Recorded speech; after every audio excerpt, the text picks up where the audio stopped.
Salut, c'est Cyril de Web de Fou, j'espère que tu vas bien. Aujourd'hui, on se retrouve pour un nouveau podcast pour voir ensemble les 7 clés pour une page de vente efficace.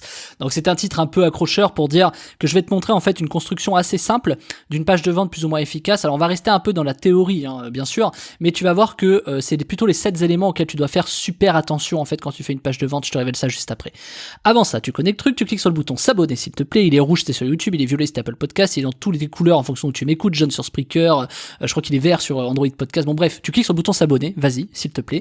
Et puis, tu vas dans la description, il y a un lien, ça s'appelle Rejoins mes contacts privés. Tu cliques dessus, tu mets ton email et tous les matins, tu reçois un podcast à forte valeur ajoutée avec des informations qui vont changer ta vie et ton business, crois-moi. Ok? Allez, on y va.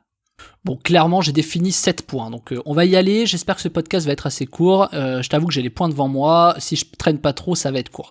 Donc, une bonne page de vente, faut comprendre qu'il y a une structure. Alors, je vais pas t'expliquer aujourd'hui quelles sont les étapes absolument que tu dois faire pour rédiger une page de vente efficace. Je vais vraiment te donner les 7 points clés sur lesquels tu dois faire vraiment attention. Je le précise, parce que si tu veux vraiment rédiger une page de vente efficace et qui cartonne et que tu peux être sûr de faire entre 20% et 30% de vente, c'est la formation de la semaine qui s'appelle Copywriting Web de Fou, les secrets des pages de vente rentables. Je t'ai laissé le lien dans la description, tu cliques dessus, c'est un truc qui vaut de l'or parce que dedans je te donne toutes les méthodes de copywriting, tu as des outils, je te donne des tableaux pour définir ce qu'il faut, je te montre des étapes, j'ai même un plan dans une des méthodes et j'ai un plan en 55 étapes pour te dire que j'ai bossé quand même le sujet. J'ai un plan en 55 étapes qui, moi, quand j'applique ce plan, ça prend un peu de temps à rédiger, mais quand j'applique ce plan, les ventes sont explosives. Tu as également, si tu fais beaucoup de produits et que tu vends beaucoup de choses comme du dropshipping ou des choses comme ça, tu as également des méthodes qui sont un peu plus rapides et qui ont un très bon ratio temps-argent, qui permet de rédiger ça de manière rapide et de rapporter beaucoup d'argent. Bref, c'était pour t'expliquer que si tu veux vraiment rédiger une page de vente, t'as le lien dans la description, ça s'appelle les secrets des pages de vente rentables.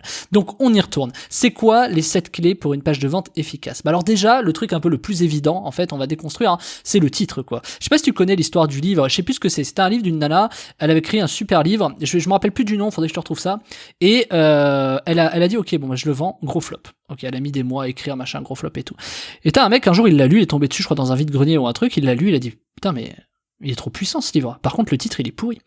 Donc, il a dit à la nana, écoutez, moi, je rachète vos droits. Et la nana a dit, ouais, ok, pas de souci, je rachète, ok, oui, clairement, ça se vend pas, donc vas-y, grand fou, rachète-moi mes droits. Le mec a dit, ok, je rachète vos droits, machin, etc. Il a changé le titre, il a changé la couverture, et il a vendu, je crois, pour plus d'1 million d'exemplaires derrière, c'est un truc comme ça. What the fuck. Voilà, donc, pour t'expliquer à quel point le titre est capital. Donc, un bon titre, c'est quelque chose qui va clairement réussir en un coup d'œil à utiliser des mots simples. Il faut que tu utilises des mots simples, tu fais pas des trucs trop compliqués. Le meilleur produit intemporel pour les années à venir, c'est de la merde, tu vois. Tu fais pas des trucs comme ça. Donc pour ça, c'est dans la formation, donc je vais pas t'expliquer comment construire un super titre qui vend obligatoirement, mais passons. En tout cas, c'est ce qui fait la diff au départ. Donc cette histoire, elle est assez incroyable parce que finalement, le gars a racheté des droits d'auteur et il a juste changé le titre. Tu vois, le mec, t'imagines, je crois que c'est le taf le plus rentable qui existe. D'ailleurs, ça peut être presque un business à part entière. Ensuite, après le titre, il faut pas sous-estimer les sous-titres.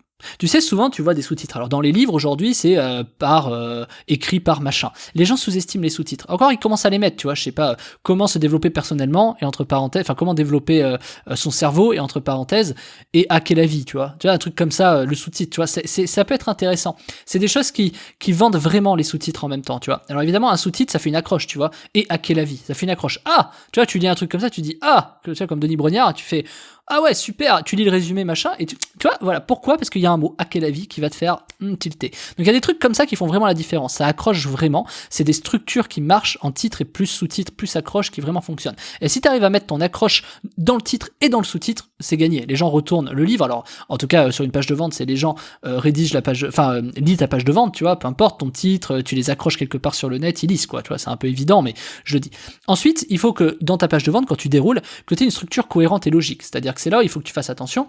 Il y a plusieurs points à savoir. Ces structures cohérentes et logiques, c'est de créer en fait de l'émotion et de te concentrer sur le client. C'est pas forcément ce dont il a besoin, mais de te concentrer sur tout ce qui est les aspects de sa vie. Pourquoi il en est là aujourd'hui? Qu'est-ce qui s'est passé? Et la meilleure façon de créer cette émotion, c'est soit de partir sur des témoignages de personnes, c'est-à-dire des gens qui témoignent par exemple d'un sujet. Tu vois, moi j'ai Monsieur Martin qui m'a expliqué que machin, quand il a essayé ça, ça a marché. Tu vois, en fait, c'est un peu comme le rôle du médecin. Tu fais un rôle de prescripteur. C'est-à-dire que les gens sont très sensibles au témoignage, et donc le fait de faire un témoignage d'une personne à côté en racontant une histoire, c'est quelque chose qui fonctionne très bien. D'ailleurs, je parle de raconter une histoire, c'est un autre point, c'est tout ce qui est storytelling. Il faut que tu crées une histoire derrière ça.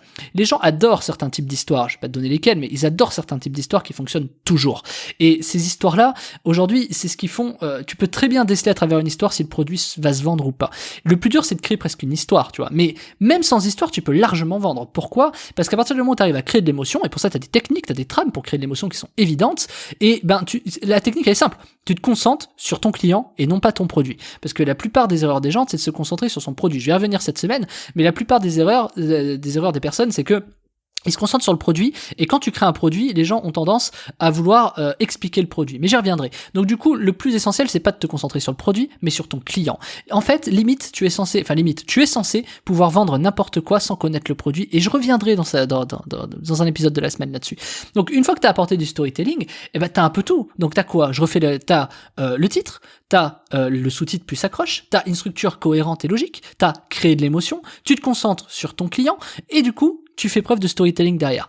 Et sans là on est à 6 clés. Voilà, c'est ça tes 6 clés. Et ça peut paraître bête, mais alors maintenant, évidemment, ton problème, c'est de dire, alors déjà, c'est quoi la 7ème, Cyril ? Alors la 7ème, elle est assez évidente, c'est... devine, qu'est-ce que c'est la 7ème ? Qu'est-ce qui se passe au bout, à la fin ? Je pense qu'est-ce qu'il faut faire à la fin ? Tu mets un appel à l'action. Achète, viens découvrir, machin, etc. Je sais pas, clique quoi. Et fais un truc.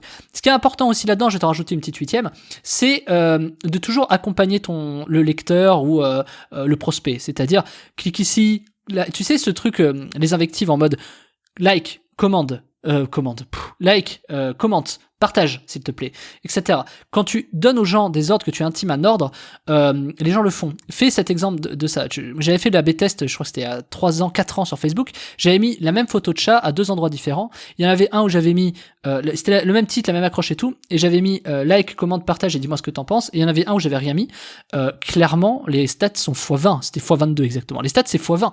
x20, les gens ils aiment, ils commentent, ils partagent et tout. Donc toujours accompagner la personne avec un appel à l'action. Moi dans mes podcasts je t'explique, tu vas dans la description, tu cliques sur le lien, tu accompagnes les gens, c'est juste en dessous, tu vas dans la description, il y a un lien, tu cliques dessus, tu sors ta CB, tu cliques sur le bouton, on arrive de l'autre côté, tu accompagnes les gens à obligatoirement créer le process. Et plus tu les accompagnes, mieux c'est. Donc c'est important. À l'écrit, ça va être des flèches, ça va être des trucs comme ça. Bref, tu accompagnes les appels à l'action.